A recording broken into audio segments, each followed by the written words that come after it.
Hey everybody, Phil from Trop Gun Shop here. I want to come to you today to talk a little bit about a recent federal court decision that's got us boiling mad. Just an absolute idiotic BS decision. The decision we're talking about was rendered by Judge Catherine Blake out of Maryland, and it has to do with modern sporting rifles, or as she terms them, assault rifles. Here's what Judge Blake had to say when deciding that she didn't feel that modern sporting rifles were an appropriate firearm to have in the hands of citizens in Maryland. Here's her words and her opinion. The court seriously doubts that the banned assault long guns are commonly possessed for lawful purposes, particularly self-defense in the home, which is at the core of the Second Amendment right, and is inclined to find the weapons fall outside the Second Amendment protection as dangerous and unusual. Really, Judge Blake, dangerous and unusual and outside of the scope of the Second Amendment. You know, for a Harvard Law grad, you should know that nowhere in the Second Amendment does it mention a stipulation that it is only meant for protection inside the home. And we're going to take a look at this video because we have a problem with your statements that they're not commonly owned for lawful purposes. Our contention is they're very uncommonly owned for unlawful purposes. People have these firearms, aren't out committing crimes. The statistics just don't support that. And furthermore, we're going to take umbrage with the statement that you made that they're not used commonly for home protection. In this video, we're going to highlight a couple of reasons we think they're the best option for home protection. Handguns are great. Shotguns are usable, but we're going to say the carbine is really the best option you have to protect your home. Not that we need to have that specific stipulation for it to be lawful under the Second Amendment as you've raised in your opinion, but just that it is your best option.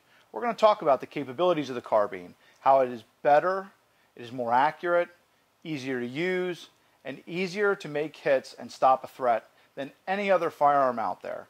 We're going to take it to the range and put it to the test. We're going to debunk some common myths about the ballistic capabilities of the carbine.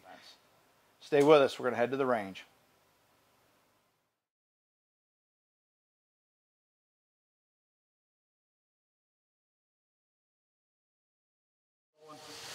Stand by.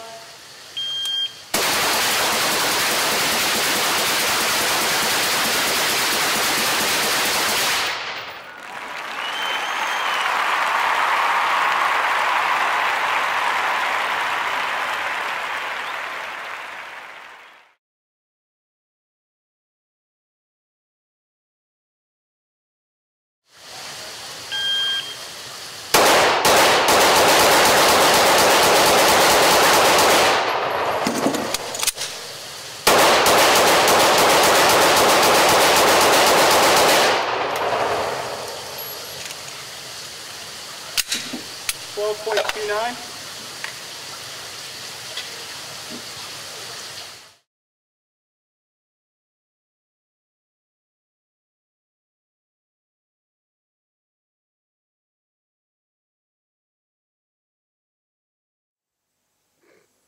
So we moved out to the range. We're going to take a look at the ballistic demonstration now. Really simple, easy demo you can set up yourself, just using some half-gallon water jugs. We're going to take a look at the difference between the handgun ballistics and rifle ballistics. You know, we're talking about using that carbine for home defense and talking about busting those myths that a carbine isn't a good weapon of choice for home defense. So we're going to take a look now and see what the two are capable of. All right, we're going to start off, take a look at the handgun first. What we're using is probably arguably one of the best home defense, self-defense rounds that really was ever produced. Not something that's available in the exact configuration anymore, but we're using 147 grain Winchester Black Talons. Obviously, changed the bullet up a little bit, took the coating off of it. Still available through Winchester, just called something different now. So I'm gonna go ahead and shoot this now. We have 6 half-gallon jugs of water.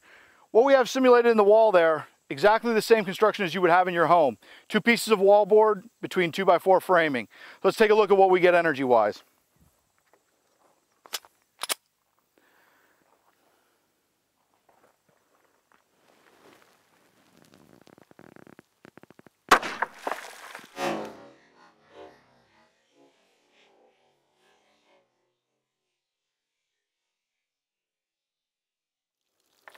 All right, let's walk up, take a look. As you can see, we had penetration through all 6 of the jugs. This is the 6th jug as they're lined up. We have 2 that are on the ground we'll take a look at here in a second, but you can see the leaking that's still occurring. So we had full penetration of all 6 jugs. Okay, in and out all 6, leaking from both sides. If If you want to go ahead and zoom in for me here, you see on our witness backer board, we'll put a target up behind those 6 to let you know what we got. We have penetration here on the target. So we had full penetration of all 6 jugs. So that myth about handguns not penetrating as much or over penetrating as much as rifles. Again, a lot of times what happens here in the hollow point, particularly when you're talking about through soft media like wallboard, it's going to pack that cavity of the hollow point and it ends up functioning just like a full metal jacket. Okay, now we're going to move into the rifle portion of the ballistics demonstration. Still the same setup, still 6 half-gallon jugs of water, still have that same wallboard set up. Switching over now, we're going to be using the Noveske Mark 18 AAC suppressor. Going to be shooting a 55 grain Federal Premium soft point.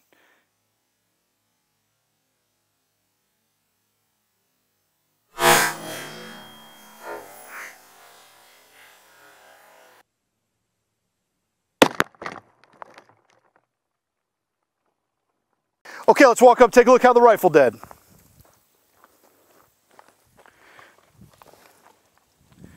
Okay, as we can see, we have much greater transfer of energy. If you remember back to the pistol, that just opened up one seam. This is number 1, it split it in half, opened it up, flower petal. Transfer all that energy. Number 2, you can see it also broke that apart. You can start to see now penetration or over penetration in that rifle round. Much faster velocity, much higher energy. It's transferring that energy. Imagine if this were someone that you were looking to stop, a threat you were looking to stop. You're dumping that energy into that threat, not letting it continue into additional areas and penetrate further. You can see by jug 3, we split some seams, but we're starting to really lose. If we look at jug 4, we're into 4. We're just down to some pin pricks. We have 5 here, we're here, and 6. If we open 6 up, and we dump the water out,